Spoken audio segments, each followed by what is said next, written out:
আমার প্রিয় ভাইয়েরা, বিশেষ করে এই গাবতলীর আমার যুবক ভাইয়েরা, এই পৃথিবীতে এই জাতীয় যত পরিচয় আমাদের আছে, যত দামি পরিচয় আপনি বলেন, যত দামি পরিচয়, এই দুনিয়ার দৃষ্টিকোণ থেকে দেশের প্রধানমন্ত্রী কিংবা বর্তমান দুনিয়ার সুপার পাওয়ার দাবিদার আমেরিকার মন্ত্রী হয়ে যান আপনি, কিংবা জাতিসংঘের মন্ত্রী হয়ে যান, এই সমস্ত পরিচয়গুলোকে একসাথে যদি একটি পাল্লায় রাখা হয়, আর আমি একজন ইমানদার মুসলমান, এই পরিচয়টা যদি একটা পাল্লায় রাখা হয়, কসম বা খোদা ওই ইমানদার মুসলমানের ইমানের পরিচয়টা অনেক অনেক বেশি ভারী হয়ে যাবে।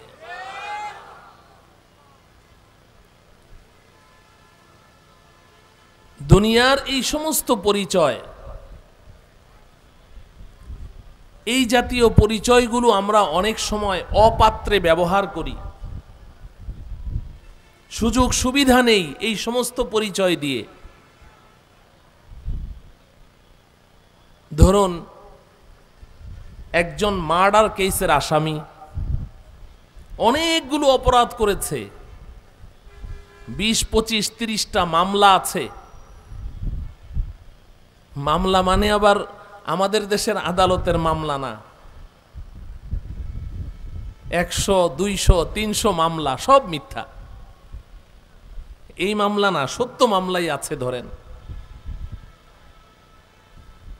এমন একজন ব্ল্যাক লিস্টেড একজন আসামিকে কয়েক গাড়ি পুলিশ এসে তার বাড়ি ঘেরাও করে অনেক খোঁজাখুঁজি করে তাকে অ্যারেস্ট করে ফেলল। ফাঁসির অর্ডার হওয়া আসামি, এমন আসামি, দাগী আসামি, যার অত্যাচারে পুরা এলাকাবাসী অতিষ্ঠ, এমন একজন আসামিকে পুলিশ এসে ধরে ফেলল, ভ্যানে উঠালো। এর মধ্যেই দারোগার মোবাইলটা বেজে উঠল। মোবাইল রিসিভ করা মাত্রই অপর প্রান্ত থেকে বলছে যে যাকে অ্যারেস্ট করেছ সে আমার ভাগিনা, আমি অমুক সচিব সাহেব বলছি। সাথে সাথে স্যার আর কিছু বলা লাগবে না স্যার, বাস মোবাইলটা রেখেই ওই আসামিটাকে যে স্যার আপনাকে কি বাড়িতে পৌঁছায় দিব না, আপনি একা যেতে পারবেন, বাস ছেড়ে দিচ্ছে। তো এই পৃথিবীর এই জাতীয় পরিচয়গুলো দিয়ে পৃথিবীর আদালত থেকে অনেক সময় অবৈধভাবে পার পাওয়া যায়, যায় কি যায় না? আমার কথা কি আপনারা বুঝতে পারছেন? কিন্তু আমার প্রিয় ভাইয়েরা, আল্লাহ পাকের একটি আদালত আছে। এই দুনিয়ার জগৎ ছেড়ে যখন আমরা আল্লাহ পাকের আদালতের কাঠগড়ায় দাঁড়াবো, ওখানে এই পৃথিবীতে যত পরিচয় নিয়ে আজকে আমরা দাপটের সাথে চলছি, আমরা জমিনে পা ফেলছি না, আসমানে পা ফেলে চলছি, দাম্ভিকতার সাথে চলছি, বড় গর্ববোধ করে চলছি, হটখারিতার সাথে চলছি, মানুষকে মানুষ মনে করছি না, এমন কতগুলো দাপট নিয়ে পরিচয় নিয়ে এই পৃথিবীতে চলাফেরা করছি। আল্লাহ পাকের আদালতের কাঠগড়ায় এই জাতীয় একটা পরিচয়ও কোনো কাজে লাগবে না। একমাত্র পরিচয় তুমি ঈমানের সার্টিফিকেট নিয়ে এসেছো কিনা। যদি ঈমানের পরিচয় নিয়ে যেতে পারো তবেই তুমি ছাড় পাবে, এছাড়া আর কোনো পরিচয়ই কাজে লাগবে না। মামু ভাগিনার পরিচয় সেখানে কাজে লাগবে না। আল্লাহ রব্বুল আলামিন সূরাতুত তাহরিমের 10 নং আয়াতে আমাদের চোখে আঙ্গুলি দিয়ে কথাটা বুঝিয়ে দিয়েছেন, বড় চমৎকার একটি দৃষ্টান্ত দিয়ে বুঝিয়ে দিয়েছেন। আল্লাহ পাক বলেন, দরাবাল্লাহু মাসালাল লিল্লাযীনা কাফারু ইমরাআতা নূহিন ওয়া ইমরাআতা লূত كانتا تحت عبدين من عبادنا صالحين فخانتاهما فلم يغنيا عنهما من الله شيئا وقيل ادخلا النار مع الداخلين। আল্লাহ রব্বুল আলামিন দুনিয়াবাসীকে লক্ষ্য করে বলছেন, দরাবাল্লাহু মাসালা, আল্লাহ পাক একটি দৃষ্টান্ত পেশ করেছেন, উপমা পেশ করেছেন, উদাহরণ দিয়েছেন। দরাবাল্লাহু মাসালা লিল্লাযিনা কাফারু, এই পৃথিবীতে যাদের অনেক অনেক পরিচয় আছে, অনেক দামি দামি পরিচয় আছে, কিন্তু ঈমানের পরিচয় নেই। সব পরিচয় তার আছে, ঈমানের পরিচয় নেই। আল্লাহ পাক তার দৃষ্টান্ত পেশ করছেন। দরাবাল্লাহু মাসালাল লিল্লাযিনা কাফারু, কাফেরদের জন্য, যারা আল্লাহকে অস্বীকার করছে, তাদের কথায়, কাজে, কর্মে, যে কোনো ভাবে তারা আল্লাহ পাকের বিধানকে লঙ্ঘন করে চলছে, আল্লাহকে ডিনাই করে চলছে, বৃদ্ধাঙ্গুলি দেখিয়ে চলছে, তাদের দৃষ্টান্ত আল্লাহ পাক পেশ করছেন দুইজন মহিলাকে দিয়ে। কাদেরকে দিয়ে? দুইজন মহিলাকে দিয়ে আল্লাহ পাক দৃষ্টান্ত পেশ করছেন। আল্লাহ পাক বলেন, ইমরাআতা নূহ ওয়া ইমরাআতা লূত। এই দুনিয়ার মানুষ দেখো, একজন নারী হচ্ছে আমার প্রিয় পয়গম্বর হযরতে নূহ আলাইহিস সালামের স্ত্রী, আরেকজন হচ্ছে আমার আরেকজন প্রিয় নবী হযরতে লূত আলাইহিস সালামের স্ত্রী।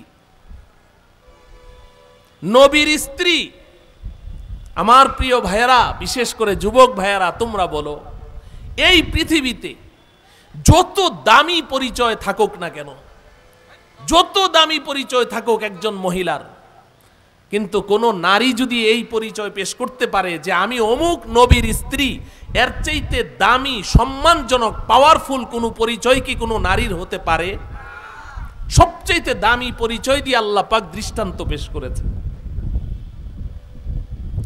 নূহ পয়গম্বর, আল্লাহ পাকের প্রিয় পয়গম্বর হযরতে নূহ আলাইহিস সালাম, তার স্ত্রী আরেকজন আল্লাহ পাকের প্রিয় পয়গম্বর হযরতে লূত আলাইহিস সালামের স্ত্রী, নবীর স্ত্রী। আল্লাহ পাক বলেন, কানাতা তাহতা আবদাইনি মিন ইবাদিনা সালিহাইন। এই দুইজন মহিলাকে আমি আল্লাহ এই পৃথিবীর বুকে সবচাইতে সম্মানজনক পরিচয়, নবীর স্ত্রীর পরিচয় দান করেছি। তারা পৃথিবীতে নবীর স্ত্রীর পরিচয় নিয়ে চলাফেরা করেছে। সবচাইতে সম্মানজনক পরিচয় তাদেরকে দিয়েছিলাম। আল্লাহ পাক বলেন, ফাখানাতাহুমা, কিন্তু এই দুই হতভাগিনী, এই দুই পোড়া কপালিনী, এরা আমার সেই দুইজন প্রিয় পয়গম্বরের সাথে গাদ্দারি করেছে, নিমুখ হারামি করেছে। ফাখানাতাহুমা, সম্মান তো দিয়েছিলাম অনেক উঁচু সম্মান, মর্যাদা দিয়েছিলাম সবচেয়ে বেশি মর্যাদা, কিন্তু তারা আমার দুই নবীর সাথে গাদ্দারি করলো, নিমুখ হারামি করলো। তারা আমার দুই পয়গম্বরের উপরে ঈমান আনলো না। নূহ পয়গম্বরের স্ত্রী হযরতে নূহ আলাইহিস সালামের উপরে ঈমান আনেনি। লূত আলাইহিস সালামের স্ত্রী নূহ, লূত পয়গম্বরের উপরে ঈমান আনেনি,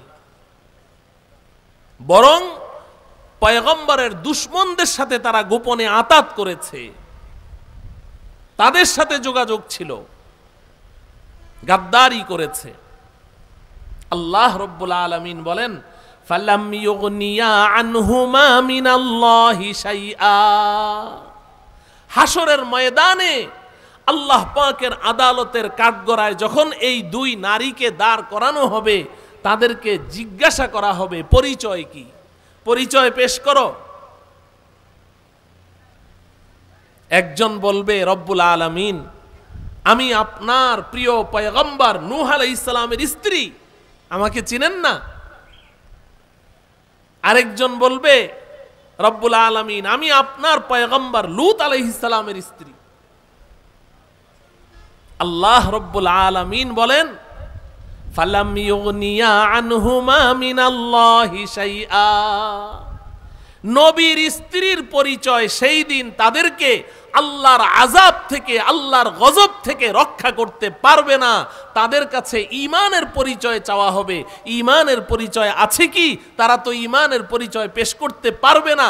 বিধায় আল্লাহর পক্ষ থেকে ঘোষণা এসে যাবে, ওয়াকিলা দুখুলান নার মা'আদ দাখিলিন। আল্লাহ পাক বলবেন, রে হতভাগিনীরা, তোদেরকে আমি এত দামি পরিচয় দিয়েছিলাম, এত গুরুত্বপূর্ণ মর্যাদায় তোদেরকে সমাসীন করেছিলাম পৃথিবীর বুকে, কিন্তু তোরা এই মর্যাদার তোরা শুকরিয়া আদায় করিসনি, তোরা গাদ্দারি করেছিস, আমার পয়গম্বরের সাথে গাদ্দারি করেছিস, ফলশ্রুতিতে আমি আল্লাহর সাথে গাদ্দারি করেছিস, নাফরমানি করেছিস। অতএব সেই পৃথিবীর ওই দামি পরিচয় নবীর স্ত্রী আমার কাছে এক পয়সারও কোনো দাম নাই, যা জাহান্নামীদের সাথে চিরদিনের জন্য জাহান্নামে নিক্ষিপ্ত হয়ে যা। নাউযুবিল্লাহ। ও আমার প্রিয় ভাইয়েরা, সুস্পষ্টভাবে বোঝা গেল যে এই পৃথিবীতে আমি যত পরিচয় নিয়েই, যত পদবি নিয়ে লাফালাফি করি, দাপটের সাথে চলি, দাপট দেখাই, এই শুধু মাটির নিচে যাওয়ার আগ পর্যন্তই।